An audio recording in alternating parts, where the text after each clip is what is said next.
because I spent 5 years in the public spotlight on Oprah. Right. And then 21 years of my own show. And in that time, I have never spoke ill of someone in the public eye. I don't do it. And I'll tell you why. And I'll give you an example. Like I was on, I think it was Letterman or Leno, the night after Mel Gibson had some kind of traffic mishap on Sugar Tits. Pacific Highway. That's it. And he said the Jews caused all the wars. Kanye stole that from him. In the world.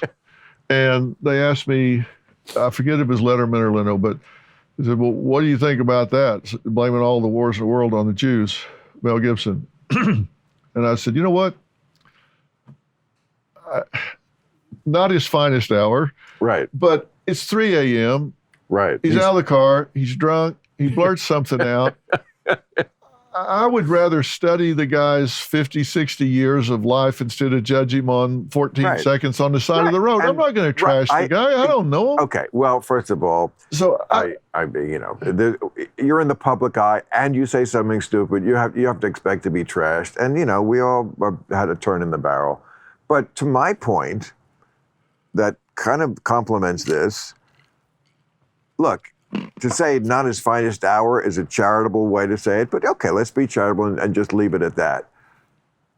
Moving forward, could I be friends with Mel Gibson? Yes, but just like you with Trump, I put that in my knowledge basket. Like, okay, I know that Mel Gibson, because I know first his father is one of those cuckoo Catholics.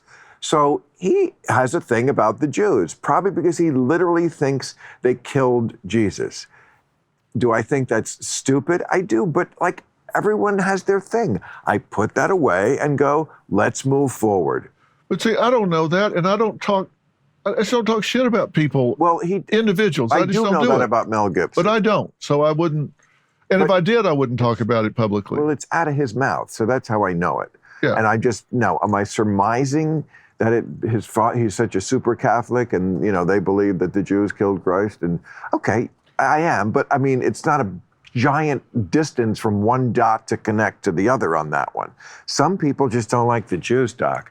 I know that's not like hold the presses, but like a lot of people don't like the Jews. The Jews always seem to get like a lot of animus when things get tense in the world. Yeah. They're always the kind of the go-to scapegoat. Yeah, well, I'm not one of those people. No, I understand. I'm not saying no. And you're in show business. You must love the Jews. You must know 1 million of them. I do. But I just don't trash individuals. I just don't do it. It's just his philosophy. Well, I mean, one man's definition of the word trash could be critique, to put it in a more genteel way. And if you're going to be commenting on political matters or matters that, are essential to how this nation is functioning, isn't it going to be impossible not to trash or at least critique individuals? Can we always keep it on such a general level? Well, I don't know. Like when I said yelling liar at the president, I didn't even say who it was. We know who it was. I know, but why? Why? Who are we kidding then? Why?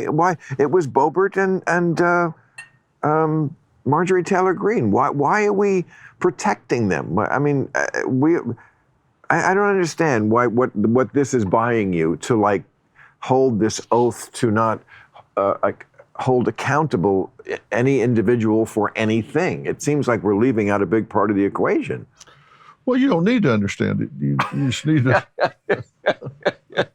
That's right. I'm Dr. Phil. I got mountains of money and plenty of fame. You don't need to know anything, son.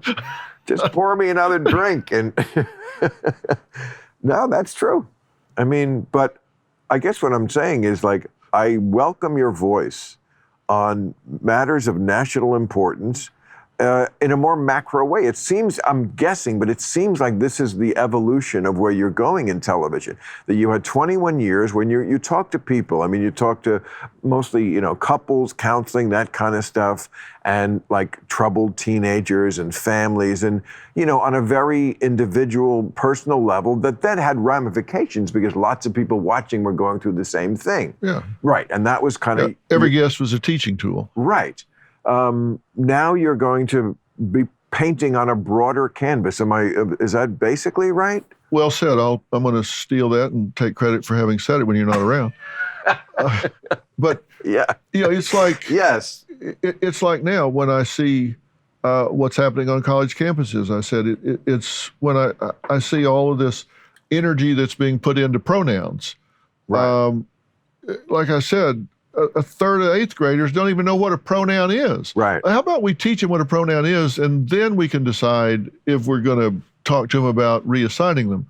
And I'm not saying that to be against transgenders, transgenderism, or whatever that word is. I was reading some stuff just yesterday that's going into a book you were just saying nobody will read. Hey, thanks for watching the clip. Hit the subscribe button now so you never miss out on our Club Random content that's posted daily.